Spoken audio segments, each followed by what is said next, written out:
Je voudrais donc vous inviter,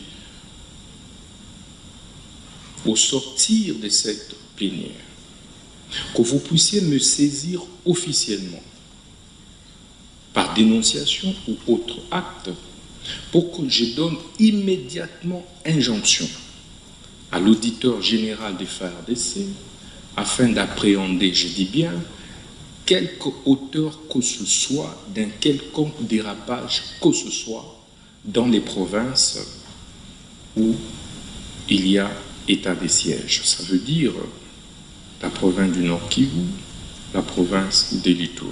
Accepter la sollicitation du président de la République, mais entre-temps, je fais des propositions au ministre d'État qui peut réitérer ça à son tour au président de la République, lui en tant que technicien. La première des propositions, je vais demander aux collègues que nous puissions rompre nos relations diplomatiques avec le Rwanda. Deuxième proposition, l'État ne pleurniche pas. Nous avons tous les moyens légaux, même extra-légaux, pour faire la guerre contre le Rwanda. Un petit pays qui a menacé le Congo pendant plus de 3 décennies, et nous continuons. Ici, nous donnons l'impression de pleurnicher, alors que nous devons agir. Trop, c'est trop. Excusez-moi, chers collègues, peut-être le temps que j'ai pris, mais je demande à ce que le ministre, qui est considéré, qui est censé être technicien du gouvernement, que nous puissions franchement rompre les relations avec le Rwanda, et s'il faut faire la guerre contre le Rwanda, nous sommes prêts à prendre les armes. Je vous dis. Merci, honorable.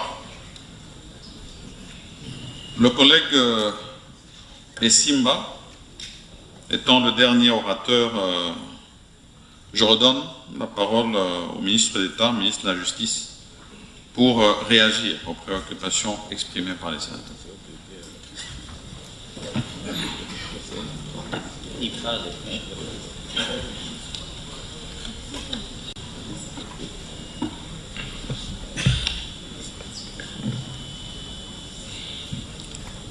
Merci beaucoup, honorable président du Sénat.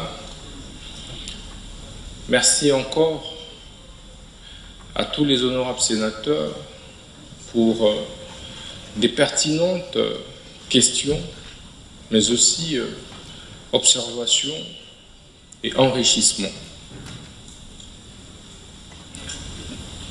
Je voudrais me permettre de rappeler que conformément à l'article 144 de notre Constitution, dès lors que le gouvernement de la République a saisi le Parlement, le texte sur lequel nous travaillons, que nous examinons ce jour, cesse de nous appartenir. C'est donc votre texte. Vous pouvez donc en faire, en tant qu'autorité législative, tous les amendements possibles. Cependant, au nom du devoir patriotique, je voudrais tout simplement rassurer aux honorables sénateurs de notre République qu'aucune portion de notre République ne sera cédée ni concédée à un quelconque voisin que ce soit. Et qu'à ces jours, loin s'en faut, aucune portion de notre République n'a été cédée. Nos frontières, telles que héritées des pères de notre indépendance, sont intangibles. Il s'agit donc effectivement du territoire de Rutshuru, de Massissi et bien d'autres territoires. L'occupation barbare dont la République, terre de nos ancêtres, est aujourd'hui victime sur la base de la complicité dangereuse des ennemis de la République ne fait pas pour autant de la République la merci ou bien l'apanage de tous ses profondeurs. Soyez donc rassurés qu'aucun centimètre de la République n'a été cédé. Parce que c'est dangereux de tenir ces discours, parce que c'est dangereux d'avoir cette acception, mais parce qu'en même temps, nous en serons responsables demain.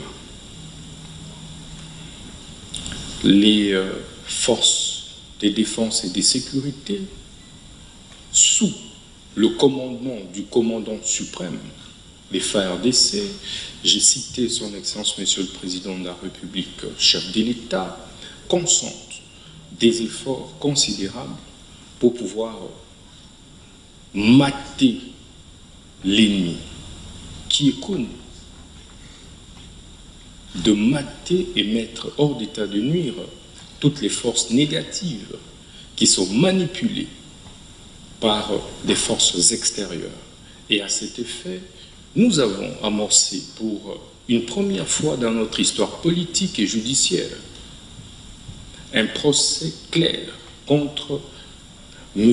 Corneille Nangaa, les criminels et terroristes, ainsi que tous ses affidés. C'est une première, au-delà des efforts des guerres qui sont déployés sur le terrain.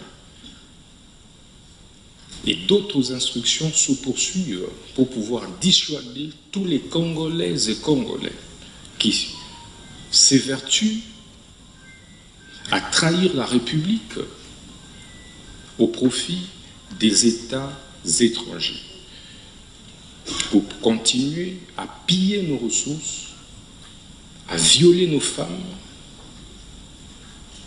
à tuer nos enfants, nos jeunes, nos pères et nos mères.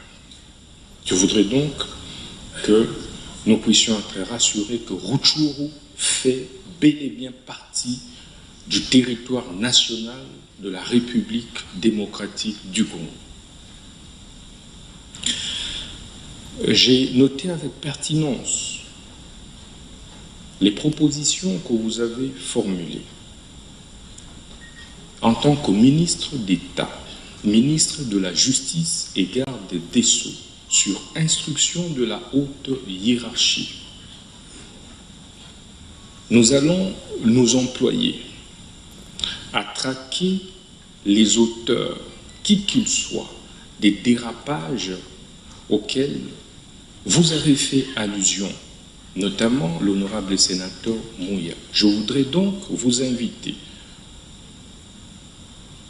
au sortir de cette plénière, que vous puissiez me saisir officiellement par dénonciation ou autre acte pour que je donne immédiatement injonction à l'auditeur général des FARDC afin d'appréhender, je dis bien, quelque auteur que ce soit d'un quelconque dérapage que ce soit dans les provinces où il y a état de siège. Ça veut dire la province du Nord Kivu, la province de l'Ituri. Si vous constatez ces dérapages, dénoncez-les. Colonel, général, capitaine, lieutenant, tout le monde répondra devant la loi. Parce que le chef de l'État a décidé de remettre sur les rails l'état de droit.